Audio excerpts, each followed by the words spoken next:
I'm going to show you how to cook with purple sprouting broccoli, which is an overwintering broccoli, an Old English heirloom variety that is bred for tender stems and leaves and small heads, unlike a traditional broccoli. You can use it in a lot of the same ways you would use traditional broccoli, but it's very sweet and tender and has this gorgeous color that you can set a little bit when you blanch it.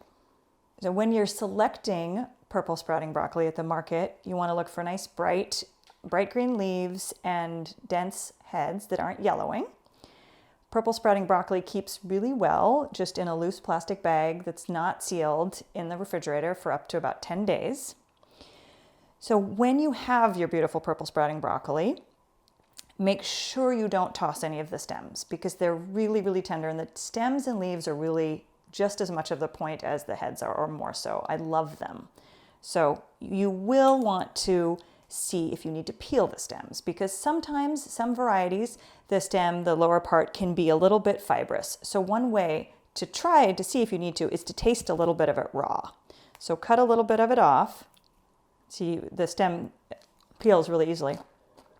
So that feels pretty good, but as you can see, the peel comes off quite easily. So if you take a paring knife and peel it towards you, it comes off quite easily. So if you're on the fence and you think it might be a little bit tough, you can go ahead and do that to the bottom part of the stem. I'm going to talk about my favorite ways and methods to prepare purple sprouting broccoli.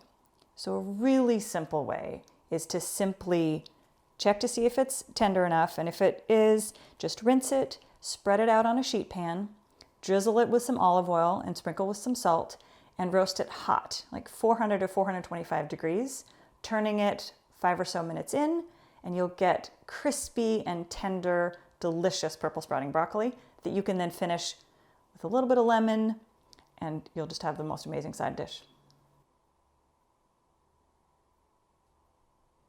You can also blanch purple sprouting broccoli, which just means dropping it in lightly salted boiling water. You want plenty of boiling water so that the broccoli doesn't cool it down so quickly, because you want it to cook right away. And it really doesn't need more than about 90 seconds. So don't leave it on too long, and then drain it. And then you can saute it with a little bit of garlic, little minced garlic, and a little bit of olive oil and a little salt. And it's another absolutely delicious, really simple side dish. Purple sprouting broccoli is also delicious prepared much like you might have seen rapini prepared in Italy, which is with pasta, like orecchiette pasta is the conventional, the typical pasta shape to use with it, but any stout, short shape of pasta will do just great. And you can cook the purple sprouting broccoli in the same pot as the pasta. You just want to set your timer for, 2 minutes before, 90 seconds before the pasta is going to be done. You want to add your purple sprouting broccoli that you've chopped, and then you'll have a little bit of garlic you'll saute, a little bit of hot chili, maybe some anchovies. Those would be very delicious flavors to go with this.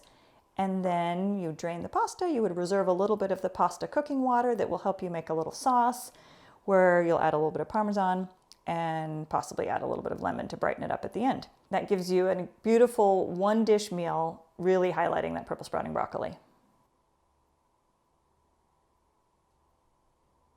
If you have perfectly blanched purple sprouting broccoli, you can use it to top like a rice bowl with it, which is really, really delicious. And all you need is some delicious sauce to go with it. So get your rice bowl. And then you can see that we're able to set the color of the purple sprouting broccoli a little bit when we blanched it. The color does fade, so your really bright purple might go away, but it's still awfully beautiful. So we have our rice and our purple sprouting broccoli that's been blanched for just about 90 seconds. And I'm going to add some scallions, just some chopped scallions on top. And some peanut sauce, which I think is a wonderful complement to purple sprouting broccoli in a totally different direction flavor-wise.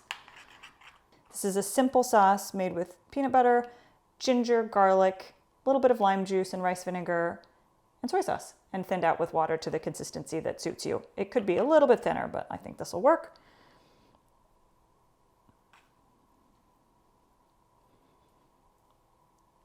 And we're going to top it with some scallions. So here you have a simple bowl of rice, purple sprouting broccoli that you could have for lunch or dinner. You could use any kind of grain. It doesn't have to be rice. You can add other vegetables. You could add some pickles. You could add a hard-cooked egg. It's really just a template, but it features the purple sprouting broccoli in a beautiful way. So you can see purple sprouting broccoli is really easy to prepare, whether you roast it, saute it, blanch it, and you can add it to a whole variety of different things. It's so delicious and tender. So look for it at the market and enjoy it in midwinter when there's very little else.